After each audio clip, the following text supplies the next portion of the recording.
Hey guys, welcome to our podcast. I'm JZ. I'm Guan Yu. And today we are diving into a powerful idea. Even though many African countries are politically independent, France still holds major economic power over them. Some even call it a form of neocolonialism.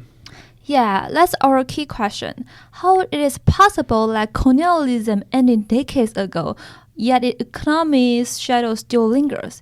Is France still controlling Africa's monies, resources, or trade? Yes, to understand this, we first need a little bit background. Colonialism was when countries like France took control of place in Africa, ruling their land, using their resources, and controlling their people. By the 1960s, most African colonies had gained independence. They had new flags, new leaders, and new governments. But the story didn't end there. Yes, many argue that a new system took its place called neocolonialism. Neo means now. So this is a modern version of colonial control. It doesn't use armies or governors, but works through economics. You just say neo mean now or new? New. Yes, that's right. And through systems like shared currencies, foreign control or national reserves, and unfair trade agreements, France has kept in a tight grip of its former colonies, just in different ways. So, in these episodes, we'll look at how France's economic influence still shapes the future of many African countries, and whether the influence helps or hurts their development today. So, let's start with something called the CFA franc. Did you know that even though many African countries have been independent for decades, their money is still tightly controlled by France? Yes, that's right. It's all because of the CFA franc zone. 14 African countries still use this currency system. It also goes back to three key principles set by France in 1948, which looks like cooperation on the surface, but in reality allow France to keep a strong economic hold on its former colonies. The first principle is the fixed exchange rate. The CFA franc is locked to the euro. 1 euro equals exactly 655 CFA francs. That rate hasn't changed in decades. Sounds stable, right? And sure, it really helps keep prices low and inflation under control in those countries. But here is the downside. Those countries can't adjust their own exchange rates. That means they can't devalue their currency to boost or exports or protect local business when needed. Yeah, it's like owning a store where business is bad, but you are not allowed to put anything on sale unless friends say so. The second principle is free convertibility. In other words, CFA francs can be exchanged for euros at any time with no limits. Oh, it sounds convenient, but Here's the problem. Let's make it super easy for French companies to send money out of Africa and back to Europe. That's totally true. African countries sell resources and earn money, but much of its flow follows straight to France. Africa earns, but France spends. Meanwhile, local people still struggle to find good jobs or build strong local industries. Yeah, so instead of capital falling in, it's more like capital falling out. So, and the third principle, African central banks must deposit at least 50% of their foreign resources in special account controlled by the French treasury. In simple terms, they make the money, but France holds the key.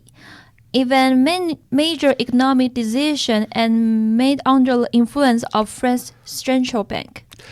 It's like having a bank account where you don't control the PIN code.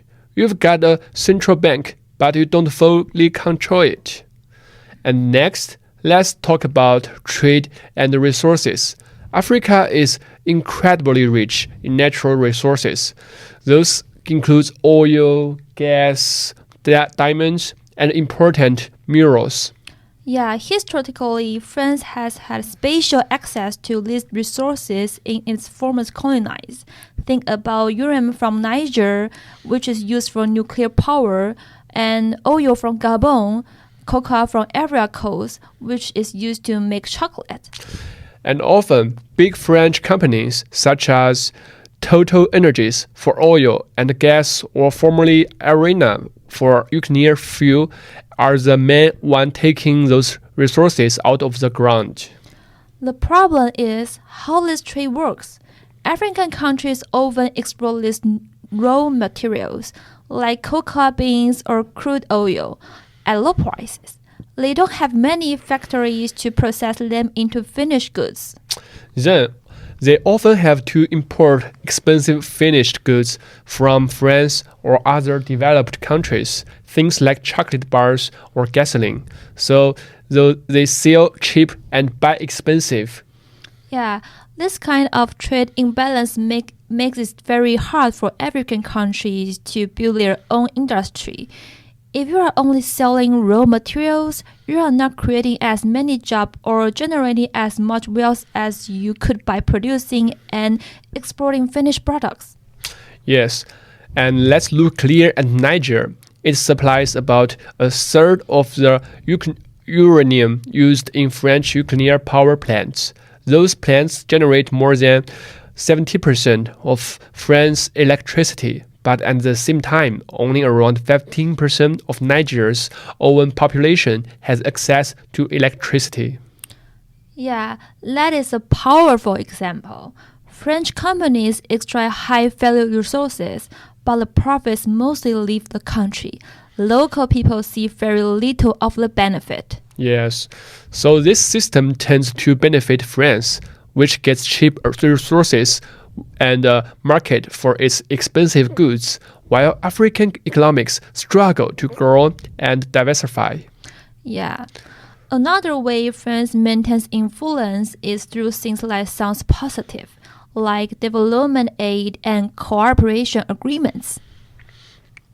So, France does provide finance aid, technical assistance, and cultural programs to many of its former colonials.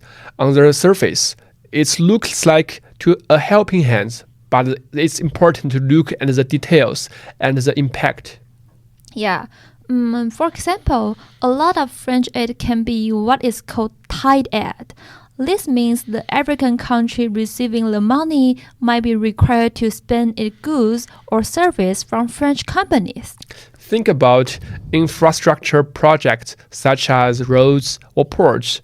If French aid is given for a project like that, the contract to build it might be awarded to a French construction company, even if a local company or another international company could do it more cheaply or more effectively.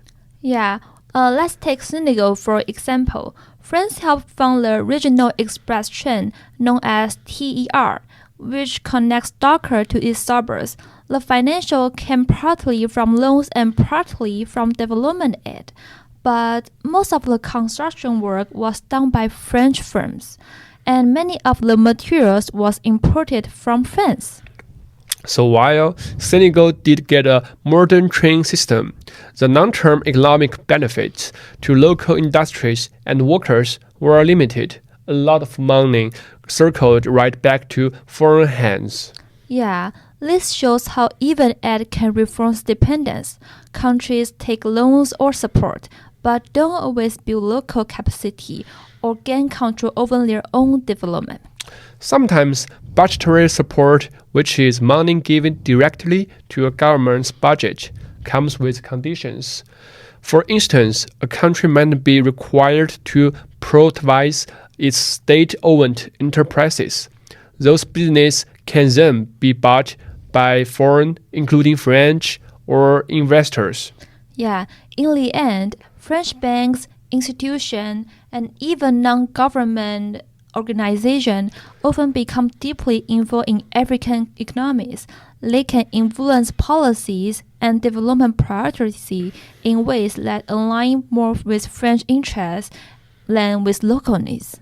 This is not always a partnership of equals. While some projects are generally beneficial, the overall system tends to keep France in control. It creates the illusions of cooperation, where one partner continues to hold more power. So, to warm things up, even though African countries gained their political independence from France many years ago, it's clear that France continues to hold significant economic power in many of those nations. This is what we mean by a modern form of colonialism or neocolonialism. Yeah. We talked about the CFA franc, a currency system that limits financial sovereignty of 14 African countries by keeping them economic tied to France. We discussed how unequal trade relationships and the way natural resources are extracted often benefit France more than the African countries themselves, hindering their ability to build up their own strong industry.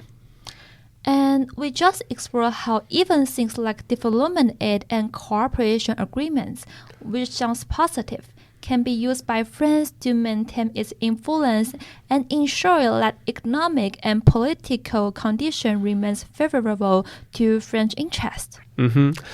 The picture that emerges is one of the complex and often unequal relationship.